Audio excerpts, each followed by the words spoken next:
everybody, and welcome to Make Joy. I'm Bethany, and this is my YouTube channel where I talk about creative stuff and doing stuff yourself and whatever else I want to, because it's my channel. And you might notice I'm in a new setting because we have moved again. We're in the same city, but a different apartment, and I think the exact day that we moved, I ran around our old house with a camera so you could see what that apartment looked like if you're interested, and hopefully that video will be up soon. But today I'm doing what you asked for on Facebook, and I am telling you about the books I read in 2018. I originally said it was 27, but it's really 29. I realized I miscounted a little bit. But so here are the 29 books that I read in 2018, and we're going to try to get through this really fast. So if you have more questions about any of the books, ask me in the comments and I'm happy to tell you about it. All right, the very first book I read this year was called The Sacred Romance by John Eldridge and Brennan. It's a spiritual book about God loving us and that idea of romance. I really liked it. It hit me where I was. It's a pretty quick read. I read it in a couple of days, and it's overall pretty good book. Thumbs up. Then I read The Giver Quartet by Lois Lowry. This is actually 4 books, which is The Giver, Gathering Blue, Messenger, and Sun.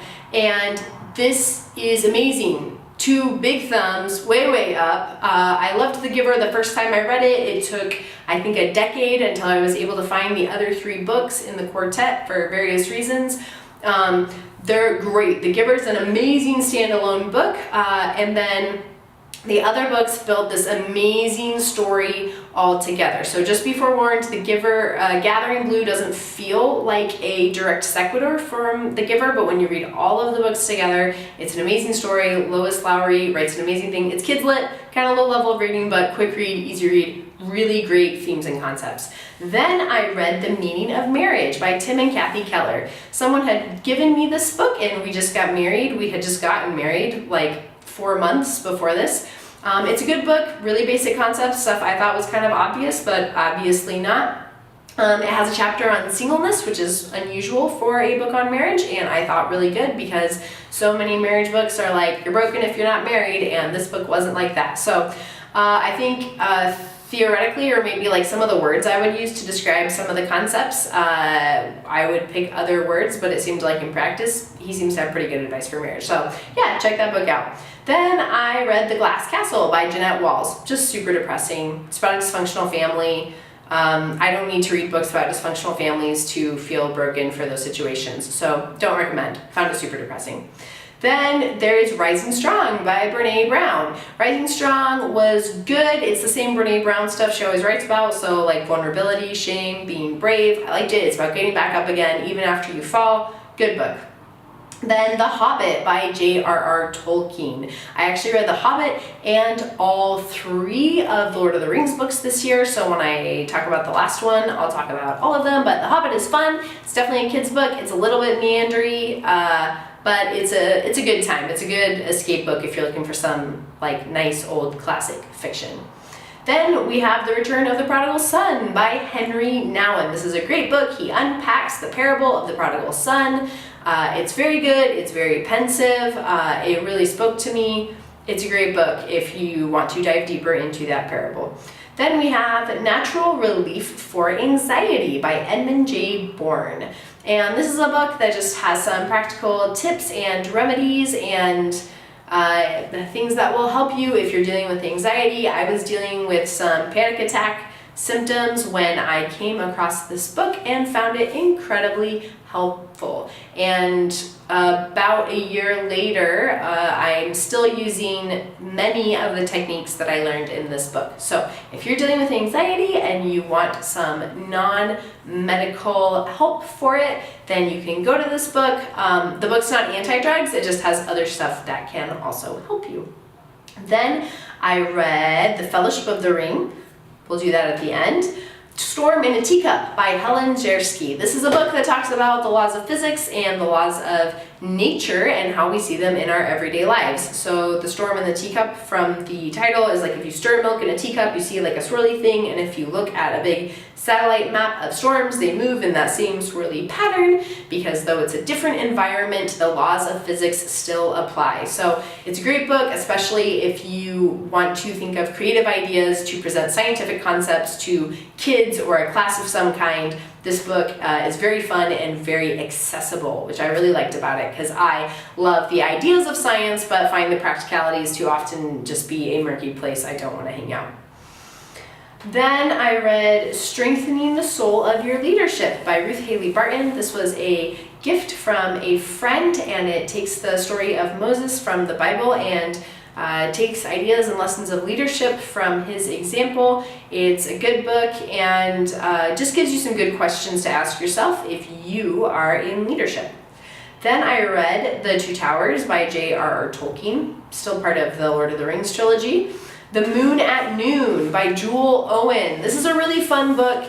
It is the third in a trilogy. The first two books are The Boy Who Fell from the Sky and Silverwood, I believe, is the second book. I read both of those in 2017 because I got them for free. Had to pay for The Moon at Noon, but felt like it was worth it, and it was. These books are not high-level literature. They're a little bit predictable, but the world that the author has built is very interesting. It asks some good questions about who we are and what makes us human and computers, and just ideas about like what the world will be like in X amount of time from now. So cool books, fun read, especially if you're into those like sci-fi, dystopia kind of topics. Then I read The Period Repair Manual, 2nd edition by Briden. This was a book that I picked up because I was wanting to know some more about like my hormones and how they're working in my body, and it's a good book. It has some really strong information in it, but be forewarned, she really does not like hormonal birth control. And so I think it has pros and cons for sure. And that was part of why I was reading this book, but she's going to tell you a lot of times how bad it is to be on the pill. So if that's going to wound you, don't read the book, because she's got a lot to say about that. Then I read Humility by Andrew Murray.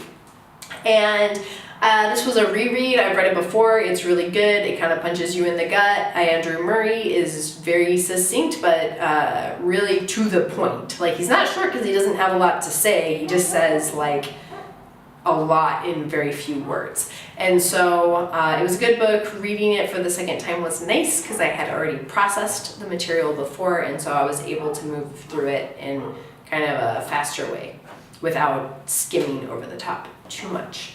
Then I read A Resilient Life by MacDonald. This is a book where the author kind of compares running like physical races and running our metaphorical race of life, and coming to the end of your life, being happy with what you accomplished and healthy and feeling good. This was also a reread. It was a good book the first time. It was a good book the second time, especially if you're into running, which I am. If you're not into running, I've heard it's like a little bit like, this guy's really into running, huh? But I like it. Then there's The King Jesus Gospel by Scot, McKnight, and this is a book that talks about the story of the Bible, and I enjoy it. This was also a reread. He has some really good stuff to say, but he's kind of said most of it before he finishes the book. So the last few chapters are sort of like, okay, we get your point. He's coming from a very academic background, but the book is still fairly readable. Not hugely readable, but it's engaging. I like it. It's a cool book if you're like thinking about the Bible some and you want to read about the Bible. It's a cool book. Then there is Boundaries in Leadership by Henri, and this is the guy that's written all those boundaries books with that other guy, Townsend, and those books can get kind of repetitive, but I found Boundaries in Leadership to have a lot of new material that I found really interesting. This is the only audiobook that I actually finished this year, and that could be because it's read by Dr. Cloud himself, and he has a very cute southern accent and just sounds like a guy you would meet on the front porch of Cracker Barrel. And so it was a fun book. The audiobook was real fun. The beginning's like kind of obvious stuff, like don't yell at people if you're a leader, that's gonna demoralize them. But especially the middle end of the book had some really good concepts that I found were new and intriguing and applicable to a large variety of sectors. So definitely a good book. Then I read The Sacred Enneagram by Christopher L. Hughes. I never liked the Enneagram. I'm really into Myers-Briggs. Found Enneagram to be something I couldn't really wrap my mind around. Thought a book might help. I like it even less than before I read the book. So, not into that book. Then I read, it takes you through like the Enneagram and Christian stuff, just in case you're wondering. But it didn't, I was confused when I went in. I was confused when I came out. Didn't make it any clearer to me. All right, then we had The Highly Sensitive Person by Liz Aaron. Highly sensitive people are people that have a trait where they process sensory information a little bit differently than most of the population. They are, according to research, about 20% of not just humans, all species, like dogs and cats. 20% of dogs and cats are highly sensitive. So I am like that very special cat that never wants to get wet. That's me. And so I was interested in reading this book, and it was good. It's really helpful if you are someone that is really strongly impacted by the emotions of others, or movies that you watch, or you find yourself very sensitive to loud noises or textures of things. This could be a good book for you to read, because you might find out more about yourself or people like you. But it's very much a niche book, and so if that's not something that you're curious about, I don't think this book will interest you. But I liked it because it was about something I've noticed in my own life, and it was encouraging to me. So then I read The Heart That Breaks Open by Liz Akers, and this is a devotional book that was written by a lady at our church back in the States, and it had some really interesting stuff in it. I like it because I just think it's amazing that people that aren't published authors doing a bunch of stuff. This is a self-published book, and she worked really hard on it. It's still a little bit rough because it's a first book, so you can tell it's a first book, but I really appreciated getting to read something from the heart of someone that I know personally, so I thought that was really cool about it. Then I read Braving the Wilderness by Brene Brown. I usually really like Brene Brown's stuff. I found this particular book to kind of feel like she had taken a bunch of her other books and talks and then put them in a blender and then been oh, here's another book. So it just did not have a lot of new content, but also I've read a million of her books, 5 or 6, maybe 4 or 5, I don't know, 4 to 6 of her books in the last year and a half, and so that stuff is gonna start to seem kind of boring to me. So it was not hugely groundbreaking. Of the 3 Brene Brown books I read this year, Braving the Wilderness was my least favorite. But I still read another book of hers a month later, so obviously it wasn't that bad. Then I read The Return of the King by JRR Tolkien. I finally finished the Lord of the Rings trilogy, which had a big break in my reading because of our moving to a new country and all of those things. But the Lord of the Rings are amazing. I hadn't read them since 6th grade because my dad told us we had to read them all before we could watch the movies, so I did. And rereading them as an adult, they're so much better. They're so good. Tolkien is such a master. I'm actually not as into all of his world building, as cool as that part is. I'm so into his character building, just the people that he describes and the way he's able to show so much about people's hearts without he mirrors the action and then his narration so perfectly. It's amazing. Reading the books made me like the movies even less. I've kind of been I liked them a lot when I was in high school, and then as time has gone on, I've liked them less and less, and then reading the books, there's just so much richness that got left out. And that's going to happen anyways, but highly recommend you read the books if you're into fantasy at all and elves and warriors and all that stuff. The Lord of the Rings holds its place in the canon of fantasy for a reason. Really, really good books. Go read them. It's worth the time. And they look intimidating because they're kind of fat, but I found as an adult with adult reading skills, they're actually a pretty quick read because it's a narrative and it's moving and it's very engaging. So don't be intimidated by how fat they are. They're good books. Then I read 2 books over the Christmas break. I read Serafina by Rachel Hartman and Gifts of Imperfection by Brene Brown. Serafina, just didn't like it. I found that she had tried really hard to build this world, and the world is very intricate, but the writing was too immature for me to enjoy it on an adult level, and the content was too mature for me to enjoy it on a kids lit level. There's just a lot of stuff that she talks about that I was I would not give this to anyone under the age of 16, but it feels like it's written for a 10-year-old, so it was a weird book. I was very engaged and wanted to I wanted to find out the ending. She lays an interesting mystery and you want to know how it's going to end, but there's a second book, and I didn't even want to read the first few pages that were given for free with the first book. I was just like, I don't care. And Gifts of Imperfection was very good. It's an early Brene Brown book. She talks about the gifts of imperfection being compassion, courage, and connection. And then she talks about 10 guideposts to help us stay attached to those gifts or something kind of like that. It's a good book.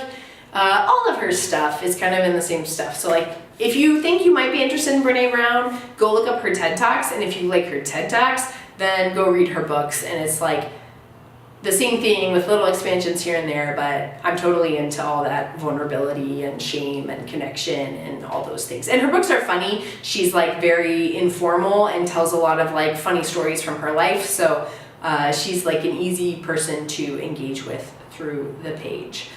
All right, those are the 29 books that I read this year. There's also one honorable mention that goes to The Artist's Way by Julia Cameron. And that's a book that I started in the fall, but you're only supposed to read one chapter a week because it's based on a class that she created for people that want to be more creative or people that feel like they are blocked artists, and it has been really great, and I have devoted a lot of time into reading the book and doing the exercises this year, and I would have finished it, but I'm trying to pace myself so I can do it the way that I'm supposed to. But I really like it if you're into touchy-feely and artist dates and respecting your inner child and things like that. Totally great. If that all sounds really weird and terrible to you and you don't feel like a blocked artist or want to be creative, then don't waste your time on that book because you will feel like this is a complete waste of time. But I really like it. I think it's really great. Those are the 29.5 books that I read this year. I didn't have